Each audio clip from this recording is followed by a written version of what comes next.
Salutations, ici Ed Blossmode, content de vous retrouver pour la revue d'un packaging que j'ai acheté sur Amazon. J'ai nommé le Zuru X-Shot Dino Attack. Donc voyons voir ce qu'il y a dans le packaging. Donc dans le packaging, vous avez 4 blasters, bien évidemment blasters mécaniques monocoup. Vous avez 4 blasters, vous avez 4 cibles, vous avez 24 fléchettes ici et la notice d'utilisation.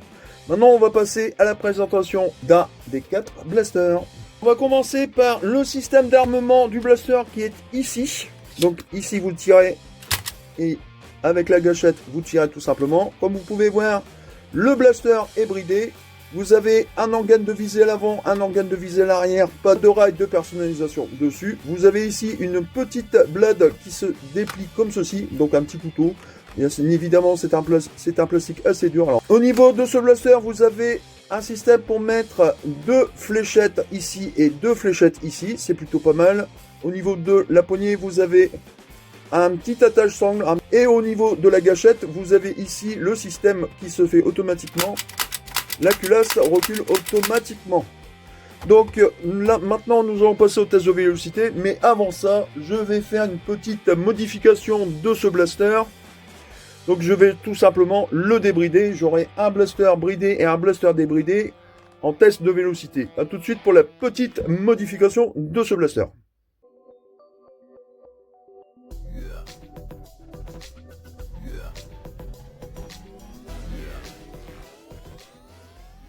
Voici la modification de ce blaster. Alors pour la modification de ce blaster, il vous faut du silicone pour graisser le cylindre.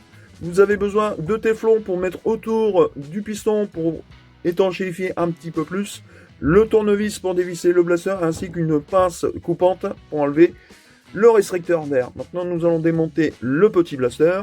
Voici l'interne de ce blaster. Comme vous pouvez voir, c'est assez basique comme système. Donc ici, pour débrider cette partie-là, il vous suffit tout simplement de retirer cette pièce, d'enlever le joint, de lui mettre du téflon et de la graisse, de le regraisser, et ici pour le débrider, ben regardez, c'est pas compliqué, il suffit de faire juste ça c'est juste emboîté, d'enlever le petit téton qui se trouve ici avec la pince, voilà,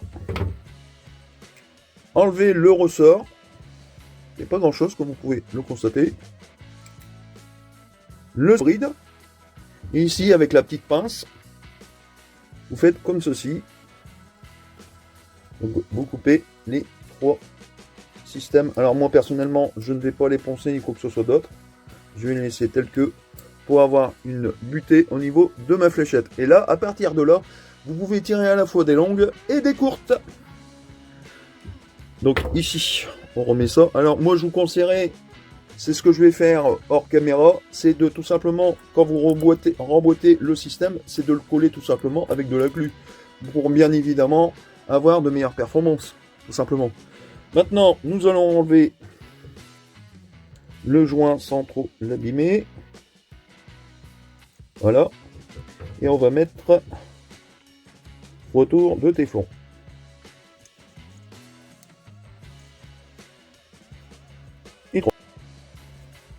Et voilà, hop, on coupe, on met le surplus là, ici, vous mettez votre joint, et là on vérifie, comme vous voyez, 3 tours, impeccable, ça rentre impeccable dedans, on va le graisser.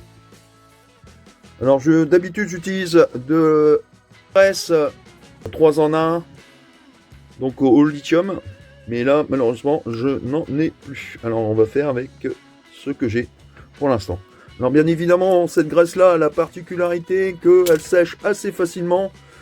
Et il faut le changer quasiment tous les 2, voire 3 à 4 mois. Ça, c'est un peu dommage. Et on remet le système dans le bon sens. Et voilà. Ça coulisse, impeccable. Et alors, pour voir si le cylindre est étanche, il suffit tout simplement de mettre la paume de main comme ceci, et si vous arrivez à vous aspirer la paume de main, qui est le cas comme vous pouvez le constater, c'est que c'est étanche. Donc là, le système qui est ici, je le remets dessus, je vais le coller, je vais faire ça hors caméra, avec de la glu tout simplement, et je remonte le blaster, et nous allons passer à la suite de la présentation.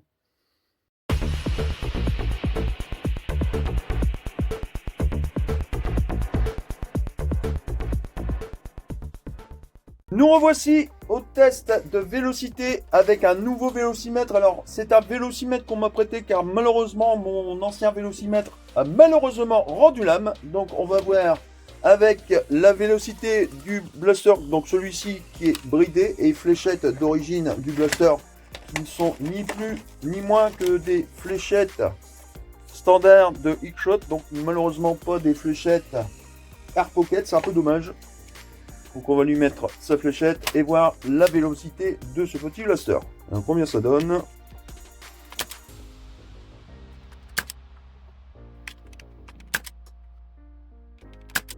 C'est assez constant. Donc maintenant on va passer avec le blaster qui est débridé. On va essayer les fléchettes d'origine et on va lui essayer aussi les short darts du fait que maintenant, étant donné qu'il est débridé,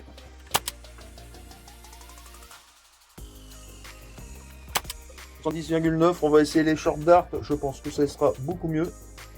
Donc on va essayer les short darts, bamboo dart de chez Dartzone, donc première génération.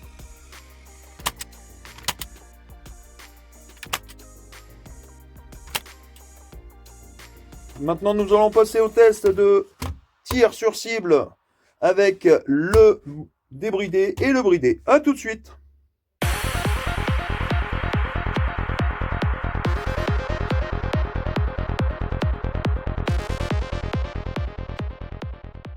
Nous voici au test de tir sur cible, donc entre la caméra et la cible, il y a 10 mètres.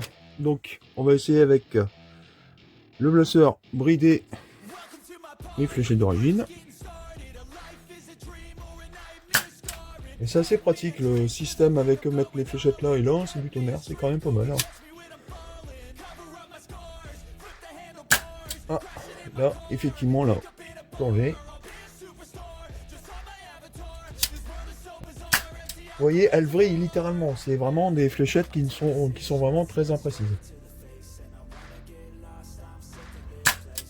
Et encore sur le côté. Pour l'instant, il n'y en a qu'une seule unique qui a été dedans. Ça commence bien.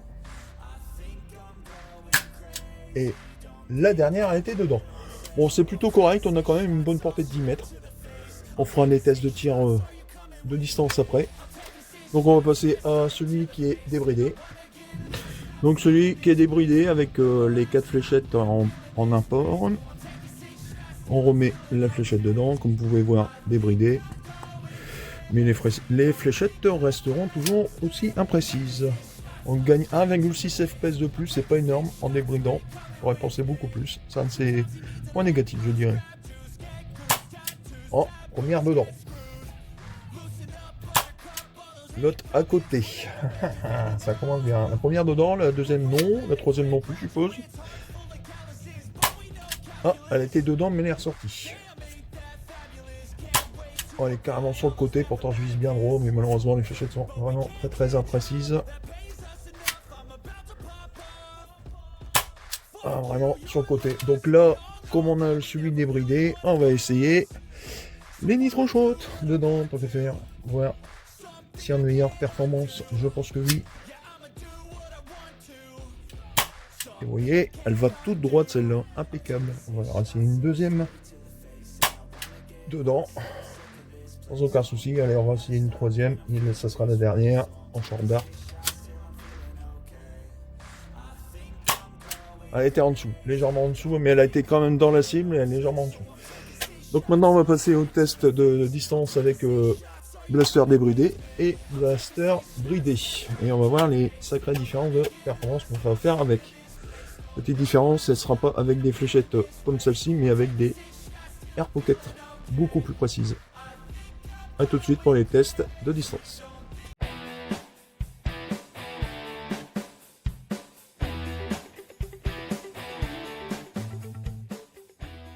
Voici au test de tir de distance, donc on va faire 2 fléchettes, donc les standards en tir tendu, et 2 fléchettes Air Pocket tir tendu. Donc on va voir ce que ça donne. Bien sûr, on va commencer avec le bridé et avec le débridé. Alors je vous le dis tout de suite, ces fléchettes là, niveau précision, c'est à revoir.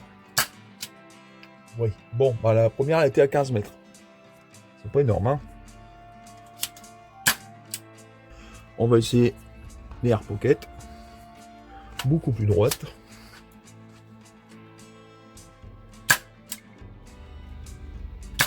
Ah oui, là c'est beaucoup mieux. Et on va aller voir ça de suite. Les performances qu'on fait avec fléchette d'origine et les Air Pocket.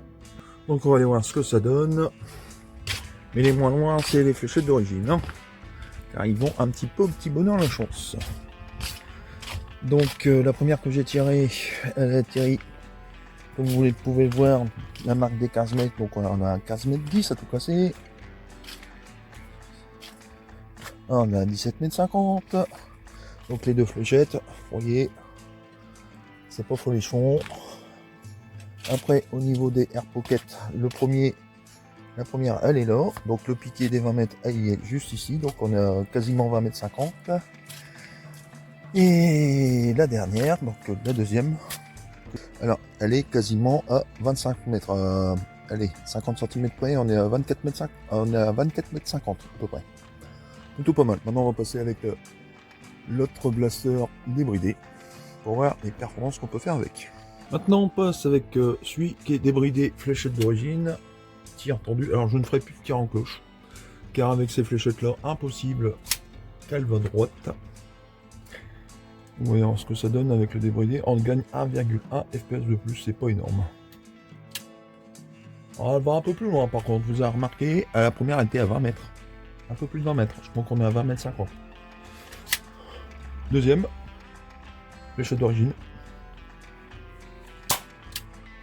Ah, elle est un peu moins loin, mais ça c'est normal, elle a touché la boche, elle a dévié vraiment très très imprécise.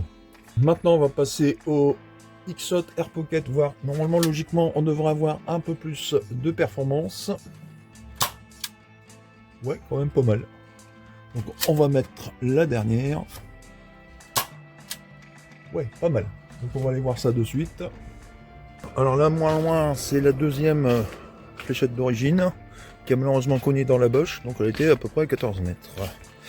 Donc là voici, elle est là, piquée des 14 mètres 50.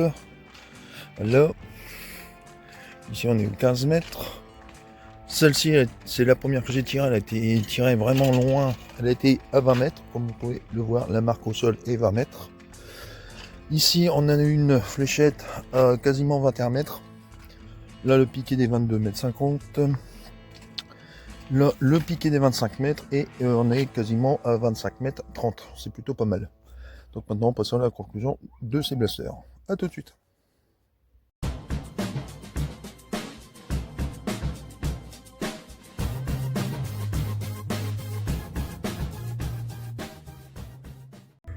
Nous revoici à la conclusion du packaging X-Shot Dino Attack Extinct. Alors on va pour commencer par ces points positifs, il y en a quand même plutôt pas mal. Ce packaging est plutôt bien fourni, vous avez les 4 blasters, 24 fléchettes et 4 cibles. Le blaster par lui-même est plutôt correct.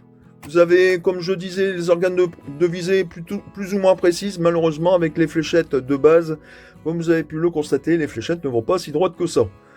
Un de ces points positifs et négatifs, c'est qu'ils fournissent bien évidemment 24 fléchettes, c'est plutôt pas mal, ça c'est vrai, mais j'aurais préféré 24 fléchettes comme ça par exemple. Fléchettes beaucoup plus droites, ça aurait été du tonnerre. Non, ils nous ont sorti avec l'ancienne version des X-Shot standard, donc vraiment c'est dommage. On passe maintenant au point négatif de ces blasters. Le point négatif c'est 75,5 fps et si vous le débridez, comme vous avez pu le constater, on arrive à faire 76,6 fps. Donc en gros on gagne 1,1 fps de plus, c'est pas énorme. Alors à savoir à le débrider ou pas, vous savez que quand même que quand vous débridez le blaster, vous avez 1,1 fps de plus. Mais personnellement, je ne vous conseille pas de le débrider parce que ça ne sert strictement à rien. Peut-être une petite chose, c'est que une fois que le blaster est débridé, vous pouvez tirer des short darts. Là, effectivement, on arrive quasiment à atteindre les 80 fps avec des short darts. C'est plutôt pas mal.